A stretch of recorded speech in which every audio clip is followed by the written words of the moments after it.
The views expressed on the Jerry Cahill CF podcast are that of Jerry Cahill and guests, and not necessarily those of the Boomer Esiason Foundation.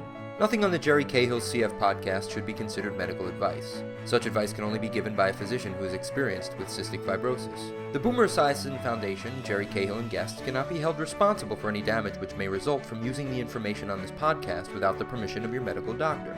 You're listening to the Jerry Cahill CF podcast presented by the Boomer Esiason Foundation and jerrycahill.com. Welcome to Jerry Cahill's Living, Breathing, Succeeding podcast series. This show, CF Travel, The Important Things You Need to Know, was made possible through an unrestricted educational grant from Genentech to the Boomer Esiason Foundation. Today you'll meet Christie Fogelstrom, 30 years old from Newtown, Connecticut. Christie was diagnosed at 16 years of age. Christie had many emotional struggles in high school due to her late diagnosis. When friends and social life were so important, Christie was adjusting to all her therapies and the thoughts of college. Christie's career is in the business development and investor relations, where she travels a lot. Hi, my name is Christie Fogelstrom. I am 30 years old from Newtown, Connecticut. I was born in Long Island, New York, and moved here when I was 6 years old. I went to Fairfield University and got my degree in communication and marketing, and a double concentration in biology and psychology. I'm currently an investor relations and business development associate at a hedge fund in Darien, Connecticut, and I was diagnosed at age 16 with cystic fibrosis. Growing up, I was always very sick, constantly getting sinus infections, bronchitis, upper respiratory infections. My parents brought me to every doctor known to man, and until I was 16, no one seemed to figure it out. Until I went to a different hospital in Connecticut and they did a sweat test and I had CF. So it was a long process to get to a diagnosis, but it was quite an experience being diagnosed as a teenager. I remember the day I was diagnosed, I didn't speak the whole way home from the hospital because I just didn't fully understand. I think the biggest struggle was having to maintain my weight. Being 16 and getting weighed every time you go to the hospital, it's hard because they want you to gain or maintain, and a 16-year-old, you don't want to hear you gained 5 pounds, yay. You want to lose and you want to stay, at a weight that you want to be at, and that was a real struggle for me. I remember not eating the days of clinic because I didn't want to weigh more when I would get weighed. It was definitely tough. I was a cheerleader. I wanted to feel good about myself, and unfortunately weight plays a big factor in the world as well as in CF, and there's just a balance you have to find. So that was very difficult for me, but I was very blessed to have a great support system in my family, and that was key for me in terms of getting used to what I needed to do for myself and for my health. About 3 years ago, I got my first job in finance and in investor relations, and that's when I started traveling. And it was a huge change for me because my career path prior to getting into finance, I didn't travel at all. And so it was only something I did for vacations or visiting family. And so it was a big shift to go from not traveling to traveling very frequently, being in business development and having to go out and speak to people about our firm. I do travel a lot for my position. We go all over the United States and been to Barcelona, Spain, which was great. I think the hardest part about traveling with cystic fibrosis is definitely fitting in the treatments. That's tough, but also I think the anxiety that comes with being on the plane.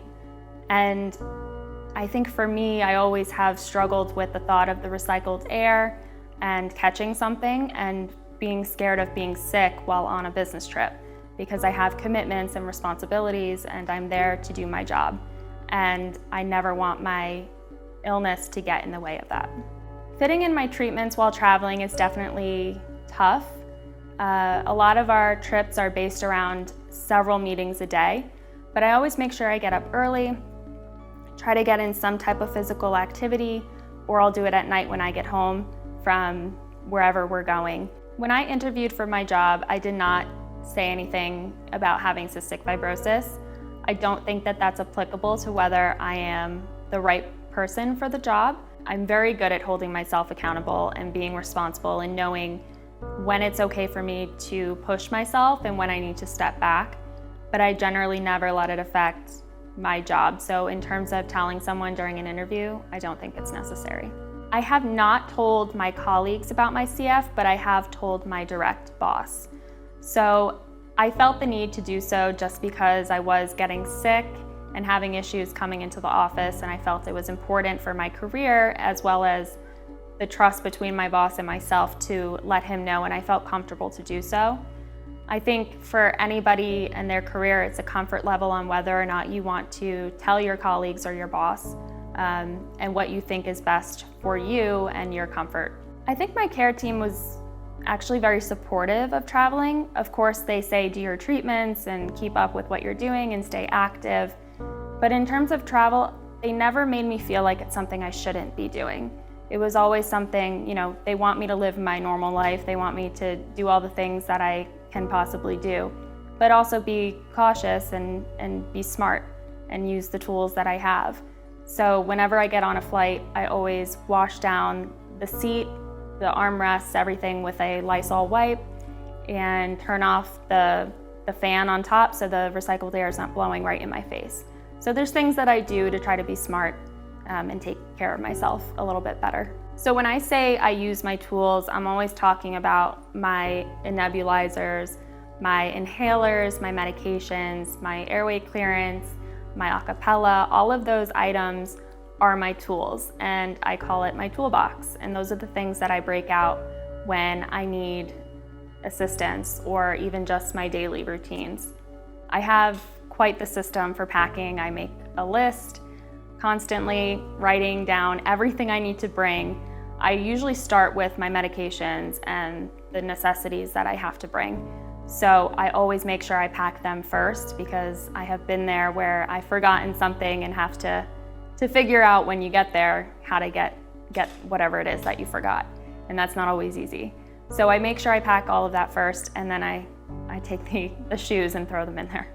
So I would say the do's and don'ts of traveling with cystic fibrosis is, on the do side, make sure you carry all your medications with you that you need when you're traveling. And I would say sanitize your seat once you get on the plane. Make sure you clean everything down so you're not touching anything that's been touched by someone else. And turn off the fan so it's not blowing directly on your face. If you are sitting near someone that you think is sick or coughing, be sure to be your own advocate and ask to move your seat if that makes you feel more comfortable. There's no reason to sit near someone that you think is a risk to yourself. I also like to get on the plane more towards the end of the line just because it's a little less time on the aircraft, and I feel like it's just a little bit better. We're all going to the same place, so there's no rush. I've learned a lot from having CF and traveling for work. I do have two jobs essentially. One is taking care of myself and continuing with my therapies while still fitting in my job and the meetings that I have on a trip. But I have learned that I can do anything and that this isn't going to hold me back, that I am strong enough and I communicate enough to be successful in my career. And wherever I end up, I know that I'm going to keep pushing and do the best that I can. If you are getting into a career that requires a lot of travel, I would definitely consult with your doctor to see what you can do to protect yourself. I have things that I do for myself that I know work and I've had success, but each person is definitely different, and you should always communicate with your provider and find out what's best for you. But my keys are sanitize and just be smart about who you're around and what you're touching, and just do the best to protect yourself and keep up with your treatments even when away. What I want people to know about me is that I am not defined by my disease. I have CF, but I am not CF. I can do what everyone else can do. I just might have to do it a little bit different. And I might have to add in some treatments during the day, but I'm strong and I can do it all. And just because I have 2 cats doesn't mean I'm a crazy cat lady. You can cut that out.